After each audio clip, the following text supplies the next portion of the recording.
whiskey lovers, and welcome to another one of Mark's Whiskey Ramblings.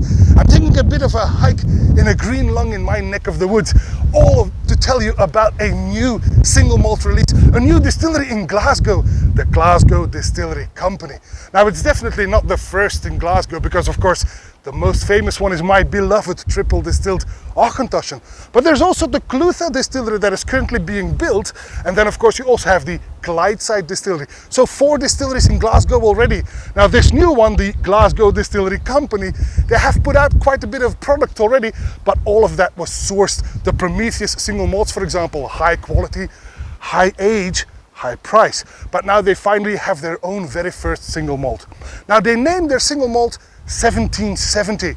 Glasgow 1770 is actually an homage to an older distillery that was operational near Dundashill in Glasgow from 1770 until the early 19th or even 20th century. I don't recall. Anyway, it's an homage to that old distillery that from an era long gone. Now, until the single malt was ready for consumption, they had to put out something else as well. So they got the Makar Gin that you may have heard of. They had a rum, Club Banditti rum or something like that. They also have a blended malt called Malt Riot. Anyway, now at last they have their own single malt, and the first release is triple distilled. But before we dive into the single malt, I first want to go back to a correspondent live in my kitchen who wants to tell you a little something about the packaging. Over to you, Mark. What about that packaging? Thank you, Mark. Thank you. Indeed, there is something to say about the packaging.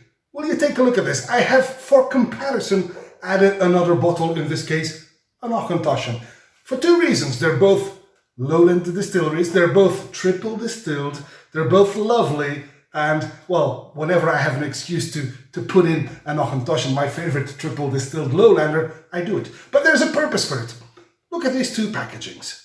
Lovely in their own right, and if you take a quick comparison, you will see that the Glasgow box is just a tiny fraction bigger. But just, you almost can't tell, but it is a tiny fraction bigger. Now, find out that there is 700 milliliters on the bottle of Auchentoshan. There is no indication of volume on the front of the box of the Glasgow.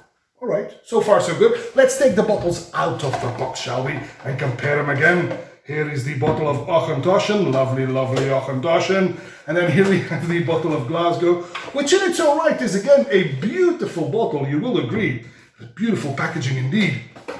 But when you put them close together, again, you will notice that the bottle of Glasgow is just a fraction taller. Wow. Now, here is the crux of the matter is, this is a 70 centiliter bottle. This is a 50 centiliter bottle. You will only find that out once you take the bottle out of the box, and then you'll go like, oh, all right, now I see it. And that is something I really wanted to point out. So why is the box as big as a 70 centiliter box?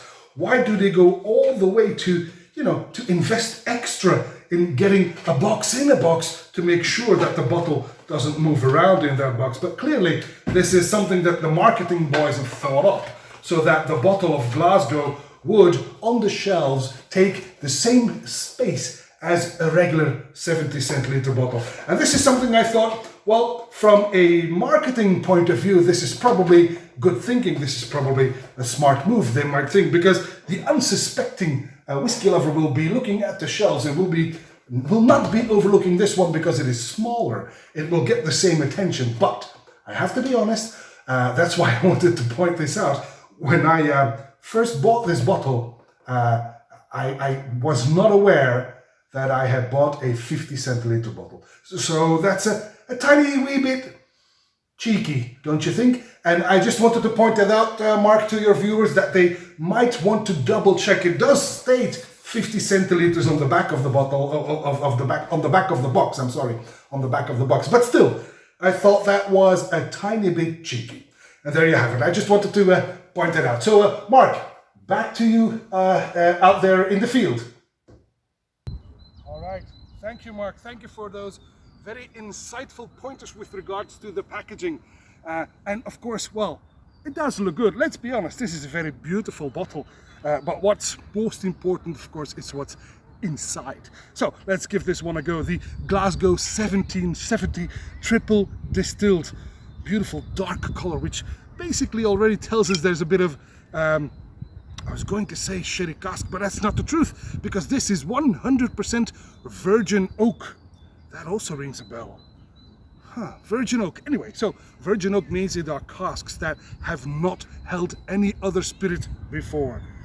Also means that this will probably be quite feisty, quite spicy. Beautiful color.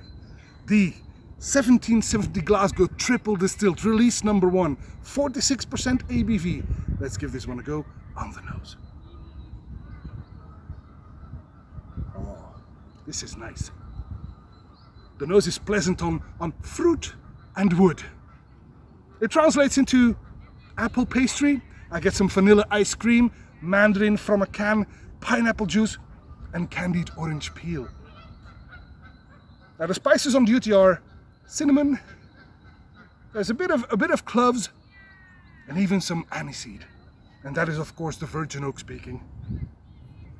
And now after some air, I also get some rye bread, some gingerbread, white chocolate with praline filling. This is actually quite nice. Now once it's in your glass for a full minute, as it has been now, I also get some candy-like notes like Haribo Bears, gummy candy, you know what I mean? And some gummy cherries as well. Very pleasant indeed on the palate.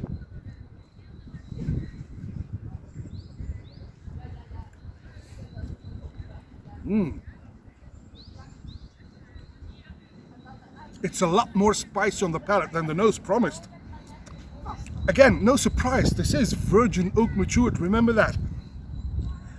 Oh yes. Now the fruit is led by oranges, soon joined by some baked apples with a bit of cinnamon. I even get some peach in there as well. There's also a bit of a floral note, but not a problem at all.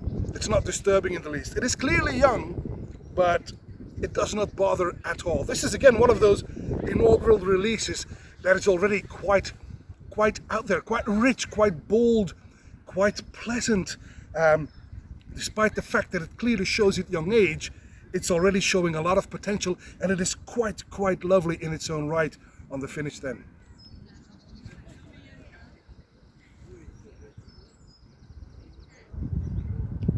That finish is relatively short, but it remains spicy and warming throughout without any drying effect towards the end.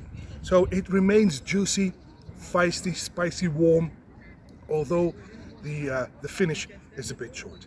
Well, this is a nice and feisty aperitif style dram, which reminds me in fact of that Auchentoshan virgin oak, which is also lowland, which is also triple distilled, which is also virgin oak matured. The big difference here being, as Mark pointed out, this is 50 euros for 50 centiliter. So it's not cheap, but then again, it is an inaugural release and it is already quite good. I'll be keeping a keen eye on the Glasgow Distillery Company and try some of their other releases as well. They've got a few already, so let's give those one a go as well. And that, my friends, is all for this Whisky Rambling from the beautiful Bourgogne Park in Ghent, my neck of the woods, in a well, semi-sunny afternoon. That's all for this Whisky Rambling, and I hope to see you at one of Mark's Whisky Ramblings real soon. And until then, may the malt be with you. Bye-bye.